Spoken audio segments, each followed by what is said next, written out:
Alors, il est l'heure enfin de découvrir les résultats de cette première écriture collaborative donc, entre la machine, entre donc, Coupe Inc. et vous. Donc, vous avez été nombreux à participer. J'espère que vous avez compris comment ça fonctionne. Vous avez rentré une lettre, etc. Là, un algorithme qui choisit des mots et puis ensuite qui crée des phrases. On va voir donc le résultat de cette expérience unique au monde avec le fondateur de Spoon, Jérôme Monceau. Bonjour Jérôme. Alors, est-ce qu'il y a eu beaucoup de participants? Ça a bien fonctionné? Est-ce que vous m'entendez? Oui, on vous entend. Ça a beaucoup varié suivant la journée. Alors déjà, je vous invite tout de suite à reprendre votre téléphone et aller, si on peut mettre l'affichage de la phrase sur l'écran derrière.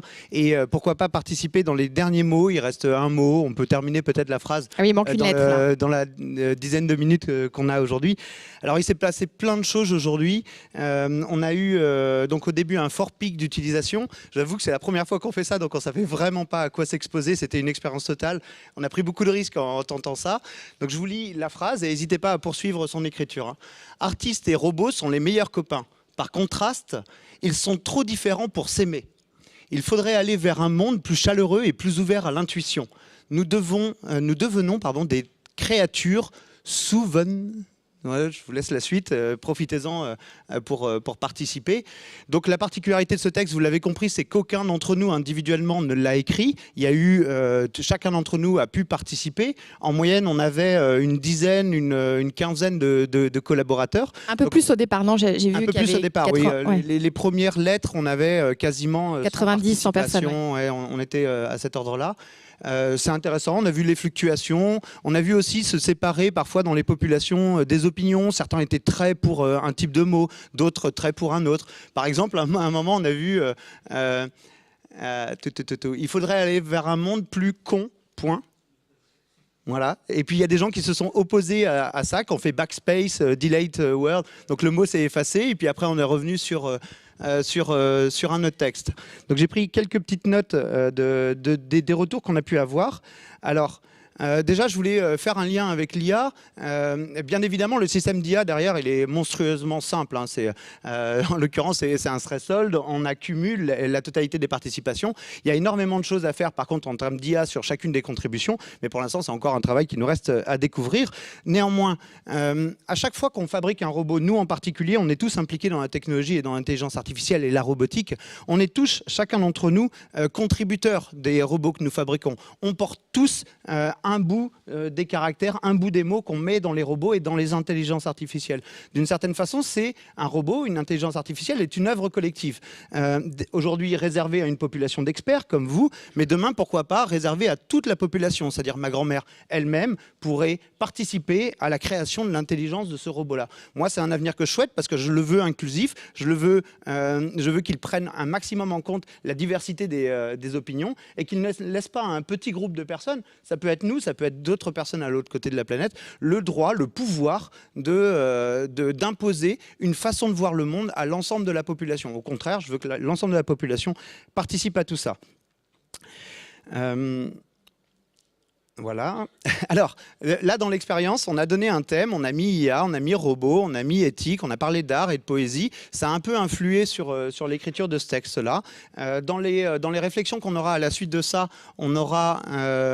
est-ce qu'il faut aller plus loin? Est-ce qu'il faut poser une question? Est-ce qu'il faut donner un objectif particulier au texte? Est-ce qu'il faut lui demander d'écrire quelque chose ou de répondre à une question ou d'interpeller les personnes qui sont présentes? Est-ce qu'il faut le texte diffusé ici en permanence devant les utilisateurs? Donc ça, c'est des questions qu'on va se poser. On va également se poser des questions sur l'interface, sur ce genre de choses. Comment améliorer l'expérience de tout ça? Et d'ailleurs, si vous avez des contributions, n'hésitez pas à nous les donner via le compte Twitter ou directement à la sortie de cet événement. Voilà, alors tout à l'heure, il y a quelqu'un qui m'a dit quelque chose de très bien, je l'ai noté parce que j'ai beaucoup apprécié.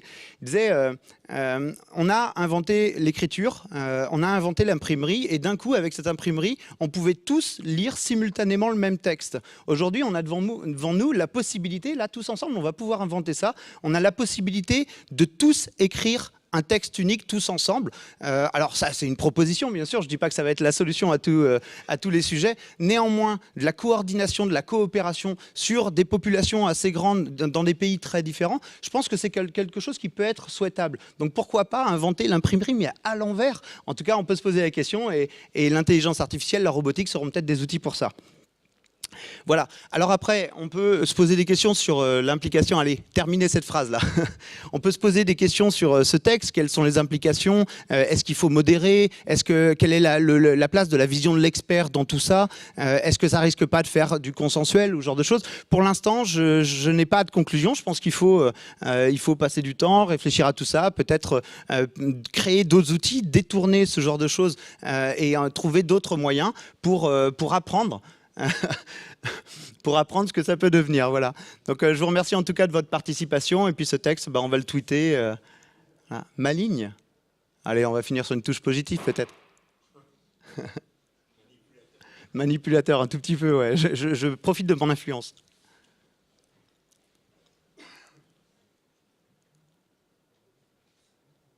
Allez, on vous laisse contribuer un petit peu.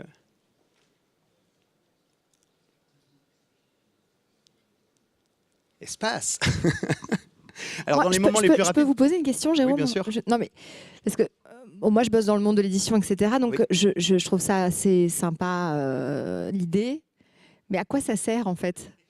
Non, mais je crois qu'on devait se poser la même question quand on a imprimé les premiers bouquins. Ouais. C'est pas trop. Non, mais...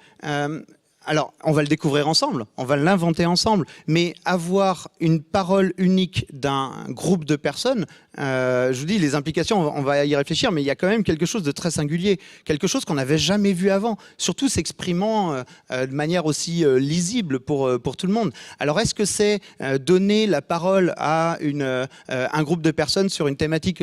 Le monsieur tout à l'heure me prenait l'exemple de personnes qui ont des maladies rares. En France, il n'y en a pas beaucoup, mais si on prend l'ensemble de ces personnes dans le monde, peut-être qu'on pourrait leur donner un moyen d'expression et qu'ensemble, ils puissent nous expliquer comment ce genre de leur vie se passe. On pourrait imaginer qu'au sein d'une société, alors est-ce qu'on parle d'une société française ou d'une entreprise, eh bien, il y a des courants de pensée qui ne se sont pas encore révélés et il y a un certain nombre de personnes qui pensent quelque chose qui pourrait être utile pour la société. Donc voilà, c'est donner la parole non plus à un individu, mais à un ensemble d'individus. En tout cas, même si c'est pas complètement clair, je pense que ça vaut le coup d'aller explorer. Et en tout cas, on est là pour être créatif, si j'ai bien compris.